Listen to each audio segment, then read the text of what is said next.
ছয়টি রানীর ছিল না সন্তান, পদ্মাবতীর কোলালোতে মিলল সমাধান। বছর যেতে জন্ম নিল 7 ছেলে 1 মেয়ে, হয় খুশির আকাশ হঠাৎ কালো মেঘে গেল ছেয়ে। হিংসেতে যায় জ্বলে পুড়ে বাকি 6টি রানী, যুক্তি করে ঘটায় ওরা 7 কুমারের হানি।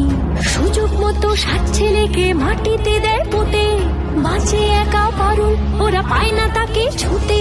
ধাইমা বাঁচায় সেই মেয়েকে বড় করে তোলে, 7 ভাইকে পায় যে পারুল 7টি চাপা ফুলে। এত কিছুর পরেও রাজার বিপদ যে কাটে না, সূর্য নগরে সুখের সূর্য আর ওঠে না। হিংসা বিবাদ বিচ্ছেদ আর প্রেমের কাহিনীতে পারুল বোন কি পারবে 7 ভাই চম্পাকে জাগাতে।